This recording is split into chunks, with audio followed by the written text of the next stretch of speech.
On Friday's episode of the Locked On Fantasy Hockey Podcast, we are continuing our countdown of the top Russian fantasy studs in the game, numbers 3 through 1, a mini 2-game betting and DFS board with some big-time bets as well. You know we have you covered with a couple of locks, so let's get right into it. Happy Friday, everybody. Let's get this money. You're Locked On Fantasy Hockey, your daily podcast on fantasy hockey. Part of the Locked On Podcast Network, your team every day.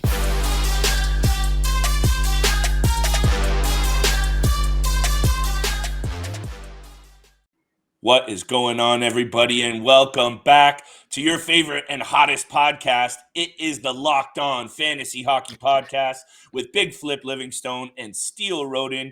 Thank you guys for making us your first listen every single day, Monday to Friday. You know we're dropping that hot new content every single day, Monday to Friday, 7 a.m. Eastern Time.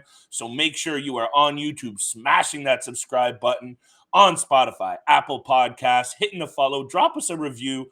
Steele and I really appreciate it. The playoffs are coming up, and there will be plenty of hockey to talk about. Speaking of which, everyone, on today's show, we are continuing our top 5 countdown of the best Russian fantasy players in the game. I'm excited to hear what Steele has to say. Friday night's mini 2-game and DFS big-time betting board leaves a lot to be desired, but we still have a couple of picks, Steele, don't we? And, of course, locks of the night coming up. Stay tuned for that. Steele, my friend, you and I have done a couple of countdowns now. You and I don't always have the same, but I think that makes for a better listen. We're at number 3 today of the best Russian fantasy studs in the game. Who slots in at your number 3 spot, good sir? At number 3, I've got our Temi Panera of the New York Rangers. I think he's an absolute stud. This guy went from being an undrafted player to one of the superstars in this league right now. Wow. Probably my favorite player to watch out of all the 5 that we're about to talk about.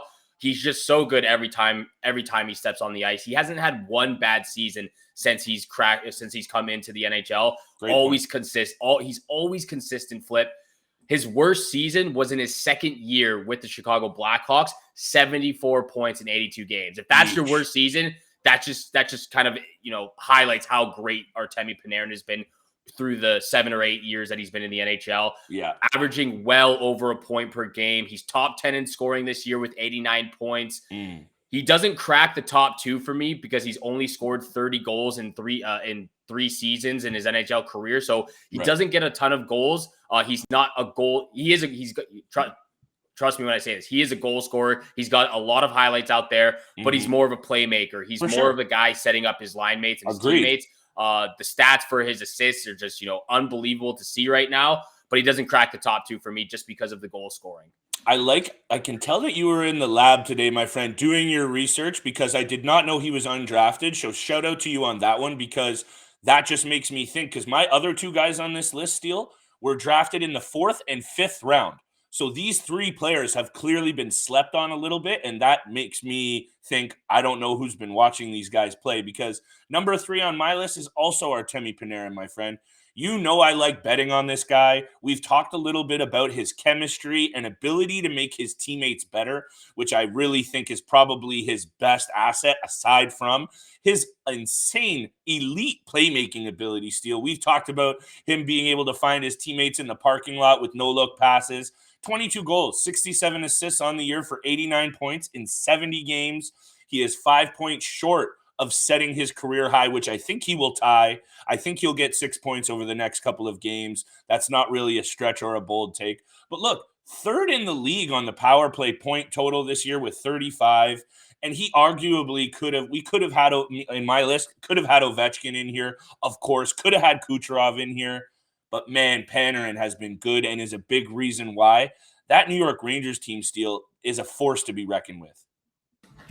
Yeah, the New York. Hey, we've talked a lot about the New York Rangers on this podcast. It's not just him. Mika Zibanejad, Chris Kreider having another incredible season. They got a bunch of assets at the trade deadline that have really helped their team as well. But Panarin is a big reason for their team, for where the team is at right now. Also, throw Igor Shasturkin in there as well. He's having an incredible year in the crease.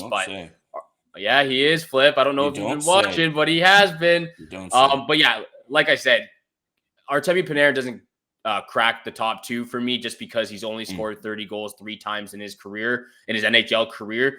The number 2 guy I have on my list is Carrillo Caprisov, and I know he's only been in the league for 2 years now, but this guy is an absolute superstar. This is the player that the Minnesota Wild that they've needed for a very, very long time. So I think they did a great job developing his game, not rushing him, not rushing to put him in when he wasn't ready. He's 24 years old right now. He's mature enough. He's big enough. He's strong enough to play with the guys in the NHL. 51 points in his first season with the Minnesota Wild. How about 91 points in his second season? And we've still got 9 or 10 games to go. Yep. He could potentially get up to 100 points in his second season with the Minnesota Wild. Absolutely incredible. But, we've talked about, a lot of the players breaking records so far this season. How about Carrillo Kaprizov, what he's doing with Minnesota? He's tied for the most goals in a season with 42. Like I said, 9 games still left in the season. He's got the most even strength goals in a season as well with 30 this year. He now holds the most points in a season as well with 91. And like I said, there's still 9 games to go. So he can still get up to 100 for points, get up to 46, 47 with goals and take the sole lead for that within the franchise as well. And then the even strength goals as well. So this guy's absolutely incredible. He's going to continue to get better over the next couple of seasons, and he's going to be one of the top guys for a very, very long time. I think that's just it, Steele, is he's been this good after how many games in the NHL? Last year, it was 51 points in 55 games. This is under 135 games, under 140 games, and he's getting better. That's what I have here in my notes. Tease, he's a little higher on my list. How about the highest? I have him at number 1, and I'll talk a little bit more about that in a second. But realistically, 7th in league scoring in your second year. This is some elite stuff here.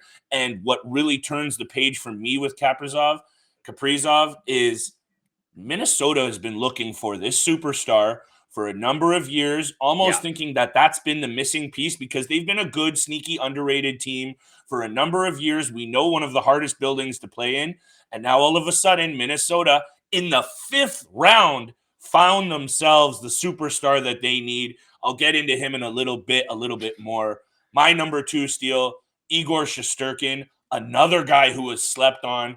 I believe he's a 4th round draft pick. So another guy who was passed over a little bit. Maybe it's these KHL concerns that I was looking at this, right? They know that they might have to wait a couple of years so they don't go as high as they should.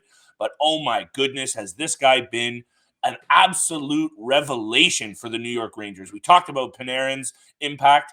I know you love yourself some Shasturkin, and let me show the 26-year-old Moscow native some love before I hear your take on this. He leads the NHL with a .934 save percentage, 4 in shutouts with 4, has a dazzling 34-11-4 record, and in second place for goals against at 2.09.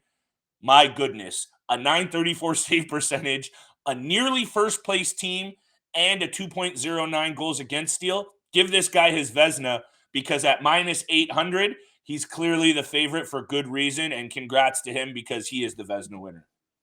Yeah, this guy's having an absolutely incredible year. And I know Shasturkin's not on my list. He probably should be, but I was looking at this from, just a forward defenseman kind of angle. There aren't a lot of Russian goalies out there. Well, there's a couple of Russian goalies out there. Shasturkin should be in the top 5. Vasilevsky should be in the conversation as well. He should be in there. But yeah, I was just looking at this from a forward and defensive kind of angle, but Igor Shasturkin is having an incredible year. And the fact that he's above or ahead of Temi Panera on your list just highlights how well he's been and how well he's played in the NHL.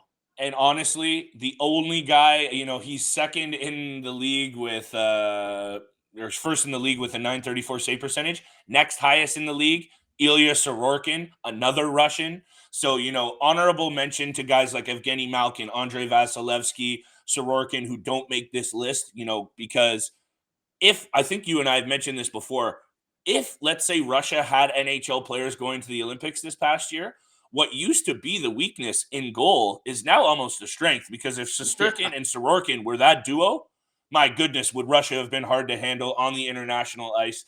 That's a whole other thing. Shasturkin, tremendous reflexes, quickness, arguably the best glove hand in the game. Lots to love about Shasturkin. And man, Panarin and Shasturkin, watch the Rangers go now. We've talked a lot about that. That's okay. What I want to talk about next, super quick, before we get to our number one spots on the top Russian studs in the NHL, big time bets are coming up around the corner. Stay tuned for that. But first and super quick, Built Bars, baby. You know I love me some Built Bars. Steele's a chocoholic. Built Bars are covered in 100% real chocolate. They are low calorie, high protein. You need to be replacing the candy bars with these. They are just better. Nobody needs all that sugar. Built Bars contain 130 calories, 4 grams of sugar. That's it. 4 net carbs and 17 grams of protein. There is a lot to love about that, especially when you compare it to that doo-doo candy bar coming with 30 grams of sugar, 240 calories, and we don't got time for that. What we do have time for is the delicious flavors that they're coming with all the time, especially these new ones. Raspberry cheesecake, banana cream pie, hello, churro, salted caramel, you name it, they got it. If they think of a flavor, they will come up with it. It'll be delicious and good for you as well. At Built, they're all about the taste. They make it delicious first and figure out how to make it healthy next. I don't know how, but they do it every time. Go to Built.com, use the promo code LOCK15, and get 15% off. Thank you for making the Locked On Fantasy Hockey Podcast your first listen every day. For your next listen, you have to check out the Locked On Now podcast, nightly recaps of every NHL game with analysis from our local experts. You don't want to miss out on all the highlights. It's free and available wherever you get your podcasts, just like this podcast right here. So if you haven't yet, hit the subscribe, hit the follow button. Once you do, you will get the latest episodes of the Locked On Fantasy Hockey Podcast as soon as they come out each and every day, Monday to Friday. Flip, we got to get down to our number one Russian player for this top 5 list. And frankly, I'm a little bit shocked that you've left Alexander Ovechkin out of your top 3. I wouldn't mind it if he was second or third, but the fact that you've left him out of your top 3 is super frustrating to me. He is by far, Flip, the best Russian player in the NHL. And I don't care that he's 36 years old and the oldest player on this list. He's just that good. He's cracked the 50 goal mark 8 times in his career. He's 4 goals away from 50 this season. So he can get there with the last 9-10 games left in the regular season this year. He's top 3 in fantasy scoring with 928 fantasy points. Only 2 players ahead of him, Connor McDavid and Austin Matthews. And we know how ridiculously skilled and talented those guys are. And the fact that he's doing this at 36 years old just proves again why he is one of the best players and the best Russian player in the NHL. But if that doesn't, settle enough for you, top 5 in goals this season, top 50 in assists. He's top 2 in shots, and only 2 other players on this list who have over 60 points have more hits than him and he has 140 on the season. So the fact that he's racking up these hits, he's top 50 in assists, he's top 5 in scoring, he's top 2 in shots, all those, smaller categories, they add up. And if you're going to be top in all of those categories, you're going to be one of the top players in the league. And that's why he's top 3 in fantasy scoring this season and the best Russian player. Hey, I'm pretty sure Brian Dumoulin might be top 50 in assists too if we're rigging it out the range that crazy, pal. There's lots of top 50 players, so let's not get too cuckoo with the stats. I know he's top 50, but he's top 5 in pretty much all of the other ones. There you go. You stick with the top 5s and I'll respect it because top 50s are starting to get a little loosey-goosey here. But yeah, look, he could be higher on this list for sure. I always look at this with a longevity angle, and I know he's durable. I know he's still getting it done at this age. But, man, my guy at Caprisov at number 1 has so much talent and so much hockey left to be played. Look, it's a great conversation to have. Ovechkin is one of the best ever, and number 1, deserve it at your number 1 for sure. Kaprizov is just turning the page for me right now. I really love this kid's game, and I think there's a lot of credit due to this Wild front office for really assembling a very deep team back to front, and Cam Talbot, the whole crew, Jared Spurgeon, all these guys who have been getting it done for the Wild deserve some love, and Kaprizov arrives and really takes his team over the top, in my opinion. He's 7th in league scoring. He just, what I found about all these guys, Steele, Kucherov, Ovechkin, Panarin, Kaprizov, they make the guys around them so much better, and that's what really impresses me with Kaprizov. And hey, yes, Ovechkin could for sure be there at my number 1, but man, how many GMs feel like a clown for letting this guy slip to the 5th round? Yeah. That's what really stands out for me. He's a true superstar, and he's going to continue to get better. And I think the sky is the limit because realistically, I know that line that he's been on is great. Ryan Hartman, Zuccarello, and himself. But if for some reason they can get another star up there and maybe bump Hartman down and get another stud to play with Zuccarello and Kaprizov, holy crow, does their fantasy limit go right through the roof. Yeah, there's not much to argue on from all of the facts you kind of just stated. I'm a huge Minnesota Wild fan, a huge Carrillo Caprisov fan. I love the fact you said it best. They developed his game so well. They didn't rush him. They got him strong enough and physically strong enough to play it in the NHL when you're, up against these talented and strong guys. And the fact that you said it, there's a longevity to his game. He's 24 years old. There's a lot that we still have to see from him, and he's gonna continue to impress us. But to me, the fact that you left Ovechkin out of your top three is just a little hysterical. But listen, pal, the guys that I have in there are also amazing. So this is a subjective list. So here we go. It is very subjective. So I can't argue much on it. Kaprizov being at number one, he's an absolute sensation, and hopefully can, potentially win the Minnesota Wild the Stanley Cup this year, kind of carry them on their back. But you're right. If they can get another stud on that top line, even though Ryan Hartman has been great, if they can get another talented superstar on that top line with Kaprizov and Zuccarello, who knows how well this Minnesota team is going to be for the next couple of years. But, let's dive into the DFS segment. Only 2 games on the schedule for Friday night. Not a lot to talk about, Flip, especially with these games. We've got the Montreal Canadiens taking on the New York Islanders, and then we've got the Florida Panthers taking on the Winnipeg Jets. So not a lot to talk about for DFS selections. For me, I'm sticking towards that Winnipeg Jets and Panthers for my top tier guys. Obviously, for my cheaper options, my utility spots, I'm looking towards that Islanders Canadiens game because they have a lot more guys on the bottom 6 forwards, but even on the top 2 lines that aren't going to be super expensive. They've still been putting up a lot of points. The Islanders have been a lot better recently. True. The Canadiens are dealing with a ton of injuries, especially in their goal crease, but Cole Caulfield, Nick Suzuki, you can still pick up guys like that for a little bit cheaper than that Panthers game. But with the Jets and Panthers, I don't think you can go wrong with either of those top 2 lines for either team. Look, as my good friend Antoine Tedesco said, there's only so much poop you can scrub off a turd. And these 2 games, man, do they not look pretty. New York Islanders at Montreal Canadiens, Winnipeg Jets at Florida Panthers. Yeesh, my friends. Yeesh is what I'll say. But if you're having a little poke around for some value, Brock Nelson has been red hot of late, having a great season. I believe he's up to over 30 goals now. You can probably snag him at a decent price. Look, Steele, this is going to be a little mixed bag of DFS action. If you're really going to the well there today, I'd maybe check yourself because you might have a problem.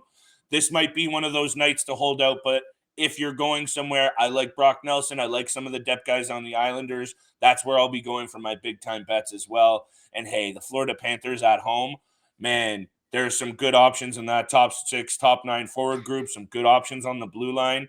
And if you really need to go to the Winnipeg Jets, you know where you need to go. It's Kyle Connor because Scheifele's out. I think Wheeler's out. Kyle Connor has been sensational, in my opinion, one of those guys like Panarin because of all these Matthews, all the Yossi's, the Huberdeaus of the world this year, not getting the love. So, Kyle Connor, Brock Nelson, the whole Florida Panthers top 9. And realistically, there isn't a good spot for a goaltender on this schedule other than maybe Ilya Sorkin, in my opinion, for the Islanders would be a guy I'd look at in the cage because Montreal is doo-doo again. I think that would be the guy I'd look at as well for my goalie option. And you're absolutely right. This might be one of the days or one of the nights that, you should take off. If you're not feeling the 2 games on the schedule, take the night off, especially if you're me and you've been struggling the last couple of weeks. Another excuse to take the night off, but of course I'm still coming out with my 3 to you were saying my list was hilarious. Some of these picks you've been coming out lately, there's some hilarity. Yeah, it is. Hey, man, I got to take that on the chin because I've been absolutely garbage the last 2 weeks. My big time bets. I did hit it Wednesday night with he's still going here. 2 for 3, but it's been bad. But if you aren't going to take the night off, where you should place your bets and look for your information, BetOnline.net is your number 1 source for all your betting needs and sports info. For all the latest sports development including this year's basketball playoffs and the start of the Major League Baseball season. BetOnline is your continued source for all your sporting wagering information, including live betting, esports, and scores. Head to the website today or use your mobile device to learn more about the trends in action. BetOnline, where the game starts. Thank you for making the Locked On Fantasy Hockey Podcast your first listen every day. If you haven't yet, hit the subscribe, hit the follow button. Once you do, you'll get the latest episodes. And Flip and I appreciate all the support and love out there. So thank you so much for tuning in with us and riding every single day with the Locked On Fantasy Hockey Podcast. Flip, like we said, only 2 games on the schedule. Not a lot to talk about for DFS, but there are still some big-time bets, big-time bet options out there. I'll throw it over to you because I know you said you wanted to start with that Islanders-Canadiens game. I want to start there because that is where my lock of the night is tonight. There's only 2 games. There's not a lot that I'm loving here. I'll be straight up honest. There's not a lot of good odds. There's not a lot of good looks. Do you really want to hammer the Panthers at home heavy? That might be the only spot to really go because of how good they've been at home. Yeah. Islanders have been a lot better. They're a decent road team. Montreal is garbage again. I'm sorry. I really did try to pick that team up over the couple of weeks that they were playing good and give them that credit. They're playing poo-poo again. Sam Montembo, as much as I love that name and as much as I think he is better than the stats have shown, and he is sometimes, serviceable, he is not the great goalie that they need right now. My goodness, he's probably the 3rd stringer, maybe even lower on the depth chart. Who knows? Islanders on the money line on the road. Ilya Sorkin has been great this season. I think if not for him, the Islanders are in a lot rough off shape. He's been great and been great lately. I'm keeping this simple. New York Islanders on the money line for my lock of the night against a Montreal team that has shown me absolutely nothing over the past week and change. Yeah, I think that's the right pick as well for that first matchup. I went with the Winnipeg Jets versus the Florida Panthers, doing a triple dip here. Yes. I've been struggling, but I'm trying to bounce back in a big way, and I'm taking some of the top players in this matchup. Kyle Connor, anytime assist for me is my first pick. This guy is the goal scorer. This guy is the playmaker. This guy has done everything for the Winnipeg Jets. And like you said, with Mark Scheifele and Blake Wheeler out of the lineup, a lot of the pressure is on his shoulders right now, especially as they still continue to battle for a wild card spot. I don't think they'll make it, but if they want a good shot at it, Kyle Connor's going to have to pick up the load. Kyle Connor, anytime assist for my first pick. I'm also going with Alexander Barkov anytime assist because he's just been that good for the Florida Panthers. I could go with the Jonathan Huberdeau, but the odds aren't going to be that great because it seems like he puts up an assist every single night. With Barkov, the odds will be a little bit better. And then for my lock of the night, I'm taking the Panthers on the money line versus the Winnipeg Jets. There's just too much injuries to the Jets lineup. You could even go with the puck line in the situation. The Florida Panthers are on an 8-game win streak right now, so they're absolutely just dominating the entire league right now. I'll play it a little bit more safe because of my other 2 picks. Panthers on the money line. You know what, man? They've also won 8 straight at home. They're just such a good team and playing so good heading into the playoffs. You just can't help but feel that this is the team if they can get some goaltending. Yeah. Which at times, they've played some really, really crooked number games over the last couple of weeks. Bobrovsky has sometimes looked good and other times looked like Peter Mrazek swimming the backstroke. So my second and third pick obviously come from this game, Steele. I fed you my lock already. I'm keeping these 2 simple. I'm going to a player that has hit for me in the past. He's gone cold over the last couple of games, but I think this is a good bounce back spot. Mason Marchman has been a big piece of that third line, a really great third line, playing alongside guys like Anton Lundell and that I believe was it Sam Bennett for a little while. I know Bennett's moving up and down the lineup. So either way, beautiful third line in Florida. I like Mason Marchman to bounce back with a point. Anytime point from Mason Marchman. I'll take a goal. I'll take an assist. I really don't care. I'll take both, actually. And I'm also going to the over here. I know this might be a little bit of a tough spot to back the over, but I think this will be another high-scoring game. Both teams have struggled in the net this year getting any kind of consistency for the most part, especially of late. If you look at a lot of these numbers, the total has gone over in 11 of last 15 meetings between these two. That's really all I need to hear on a 2-game night, Steele. I'm going with Mason Marchman, anytime point, and the over 6.5 total goals for my final 2 picks of Friday night.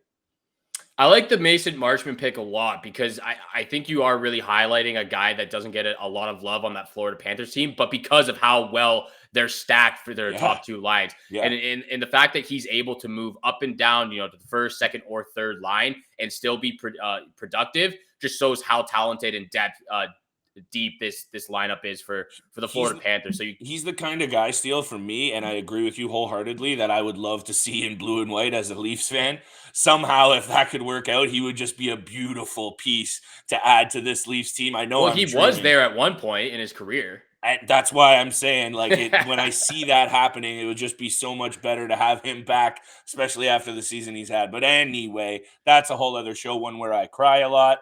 Let's not go there, Steele. My lock of the night, New York Islanders on the money line, and I believe you are going Panthers on the money line as well for your lock. Yes, sir. We're both taking the money line from these two different matchups. I'm taking the Panthers. You're taking the Islanders. We're playing a little bit safe because of this 2-game weird matchup we've got going Friday night. Not a lot to love, but the money line is a safe bet for these two teams. Let's hope. Being the favorite in this matchup. Yeah, let's hope, Flip. But look, thank you so much for tuning in to the Locked On Fantasy Hockey Podcast, making it your first listen every day. Make your second listen Locked On Bets, your daily one-stop shop for all your gambling needs. Locked On Bets, hosted by your boy Q, with insight from Lee Sterling. It's free and available wherever you get your podcasts, just like this podcast right here. So if you haven't yet, hit the subscribe, hit the follow button. Once you do, you will get the latest episode of the Locked On Fantasy Hockey Podcast as soon as they're available each and every day, Monday to Friday, 7 o'clock in the morning Eastern time. You don't want to miss out on all the highlights, all the hot takes Flip and I have coming up going into the postseason very soon. We're going to be coming out with a bunch of content, especially with who we've got winning the series in every single round of the playoffs. Thank you so much for tuning in for today's episode with Flip and I. Have a great day. Good luck with all your bets tomorrow, and we shall see you back here again on Monday. Peace.